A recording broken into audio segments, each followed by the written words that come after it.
এই স্বৈরাচারের বিরুদ্ধে যারা গত মাসের ৫ তারিখ কার্যত আমি বলবো যাদের রাজনৈতিক ইন্তেকাল হয়েছে,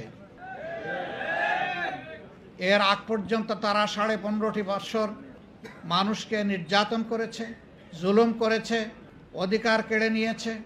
অদেখা অলিখিত পায়ে বেড়ি, হাতে হ্যান্ডকাপ আর ২ টুটে তারা তালা ঝুলিয়ে দিয়েছিল। একটা ভয়ের সংস্কৃতি তারা চালু করেছিল।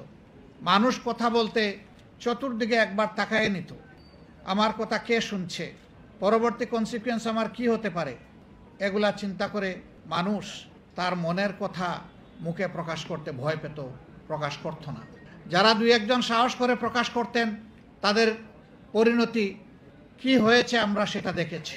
কিন্তু আলহামদুলিল্লাহ শেষ পর্যন্ত অনেক জীবন, অনেক রক্ত, অনেক ত্যাগ তিতিক্ষার মধ্য দিয়ে গত মাসের ৫ তারিখ এই জাতির বুকের উপর থেকে একটি ভারী পাথর আল্লাহ তাআলা সরিয়ে দিয়েছেন। মহান রবের দরবারে শুকরিয়া আদায় করি, আলহামদুলিল্লাহ রাব্বিল আলামিন। আমি একজন রাজনৈতিক কর্মী হিসাবে আমার লজ্জা হয় যে কোনো রাজনীতিবিদ, কোনো নেতা নেত্রী পালিয়ে গিয়েছেন এই শব্দটা ব্যবহার করতে আমার লজ্জা হয়। ওই ঘটনার পরপরই আমি বলেছিলাম যে আত্মহত্যা ভয়ঙ্কর পাপ, মহাপাপ, গুনাহ কবিরা। একদিক থেকে এটার একটা গুরুত্ব অবশ্যই আছে, নেতিবাচক গুরুত্ব, কিন্তু আমার কাছে যেন মনে হয় যে যারা জনগণের খেদমত করার দায়িত্ব এসে জনগণের মালিক বনে গিয়েছিলেন, তারা যখন মিথ্যা মালিকানা ছেড়ে কে কোন দিকে পালাবেন, সেই পালিয়ে যাওয়াটা এর চাইতেও আমার কাছে মনে হয়েছে ভয়ঙ্কর রাজনৈতিক দৃষ্টিকোণ থেকে। কেন তারা পালালেন? পালাতে হলো কেন? তারা জানেন তারা কি পরিমাণ অপকর্ম করেছেন, মানুষের উপর জুলুম করেছেন, মানুষের হক নষ্ট করেছেন, সম্পদ লুণ্ঠন করেছেন, দেশের বাইরে টাকা পাচার করেছেন, অন্যায় অত্যাচার করেছেন। তাদের হাতে অত্যাচারিত হয়নি এমন একজন মানুষও বাংলাদেশে খুঁজে পাওয়া যাবে না। এমনকি তারা তাদের উপরে অত্যাচার করে, তাদের ইনফাইটে ৪৫০র মতো তাদের সহকর্মী তাদের হাতে মারা গিয়েছে। এরা কত ভয়ঙ্কর! যারা নিজেদের কর্মী, একই প্লেটে যারা একসাথে ভাত খায় ভাগাভাগি করে, সেই লোকগুলা তার আপন কর্মীকে হত্যা করতে যাদের দ্বিধাবোধ হয় না, জনগণের বুকে ছুরি কিংবা গুলি চালাতে তাদের দ্বিধাবোধ হওয়ার কথা নয়। আল্লাহ তাআলারও শেষ মেহেরবানি, সেই ২০০৯ সালের ১০ জানুয়ারি থেকে শুরু করে ২০২৪ সালের ৪ঠা আগস্ট পর্যন্ত স্বৈরাচারের বিরুদ্ধে আন্দোলন করতে গিয়ে অনেকেই তাদের মূল্যবান জীবন আল্লাহ তাআলাকে উপহার দিয়েছে। জাতি তাদের কাছে ঋণী। আল্লাহ তাআলার দরবারে দোয়া করি যারা ঈমান নিয়ে নির্যাতিত হয়ে এভাবে দুনিয়া থেকে বিদায় নিয়েছেন, আল্লাহ রাব্বুল আলামিন তাদের সকলকে শাহাদাতের উত্তম মর্যাদা দান করুন।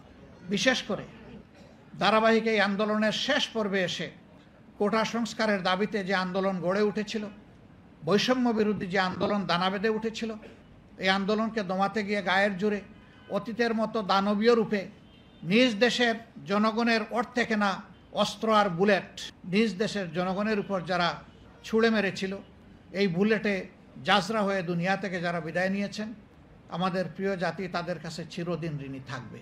তাদের এই ঋণ পরিশোধ করার কোনো শক্তি আমাদের নেই। আল্লাহ তাআলার দরবারে দোয়া করি আল্লাহ তাদেরকে শহীদের বিশেষ মর্যাদা দান করুন এবং তাদের আপনজনদেরকে আল্লাহ তাআলা উত্তম ধৈর্য ধরার তৌফিক দান করুন।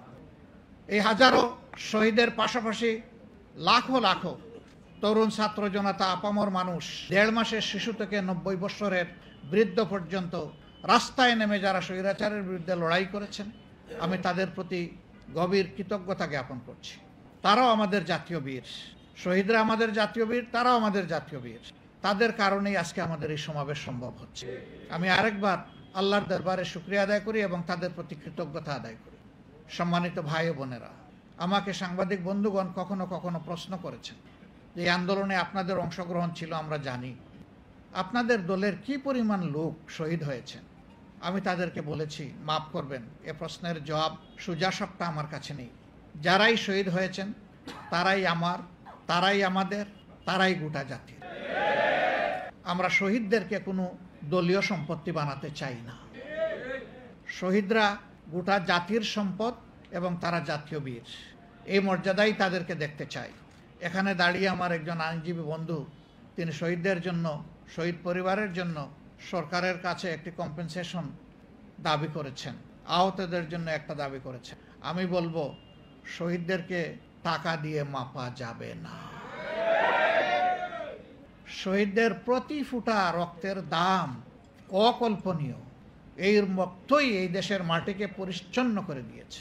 হ্যাঁ, তারপরেও যে পরিবারের একমাত্র সন্তান শহীদ হয়ে গেল, সেই পরিবারের প্রতি সরকার এবং সমাজকে মানবিক দায়িত্ব পালন করতে হবে।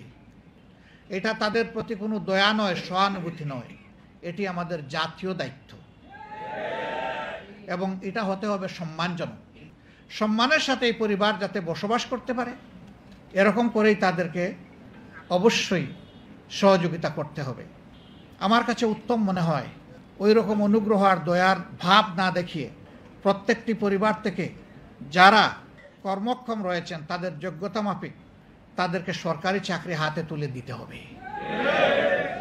তাহলে এই পরিবার কারো কাছে হাত পাতার তার প্রয়োজন হবে না, তারা সম্মানিত বোধ করবে এবং এটি রাষ্ট্রীয় দায়িত্ব।